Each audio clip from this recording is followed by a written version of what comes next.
மாணவர்களின் வசதிக்காக நிலுவையில் உள்ள கல்வி உதவித்தொகையை மத்திய அரசு உடனடியாக விடுவிக்க வேண்டும் என்று நாடாளுமன்ற உறுப்பினர் சசிகாந்த் செந்தில் தெரிவித்துள்ளார். திருவள்ளூரில் இன்று செய்தியாளர்களை சந்தித்த சசிகாந்த் செந்தில் தனது நாடாளுமன்ற தொகுதி மேம்பாட்டு நிதியிலிருந்து 41 இடங்களில் உயர் மின்விளக்கு கோபுரங்கள் அமைக்கப்பட்டுள்ளதாக கூறினார். இந்தியா பாகிஸ்தான் இடையே ஏற்பட்ட தாக்குதல் குறித்து எதிர்க்கட்சிகள் கேட்ட கேள்விக்கு மத்திய அரசு முறையாக பதில் அளிக்கவில்லை என குற்றம் சாட்டினார். இந்தியா மீது அமெரிக்கா பொருளாதார தாக்குதல் நடத்தி வருவது குறித்து பிரதமர் மோடி ஊமையாக இருந்து வருவதாக தெரிவித்தார்.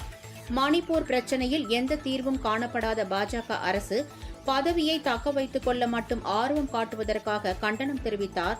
மாணவர்களின் வசதிக்காக நிலுவையில் உள்ள கல்வித் தொகையை மத்திய அரசு உடனடியாக விடுவிக்க வேண்டும் என கேட்டுக் கொண்டார். தமிழகம் மட்டும்தான் அவங்க அரசியலுடைய அந்த அந்த அந்த கண்ட்ரோல்ல வராத ஒரு மாநிலமாக அவங்க பாக்குறாங்க.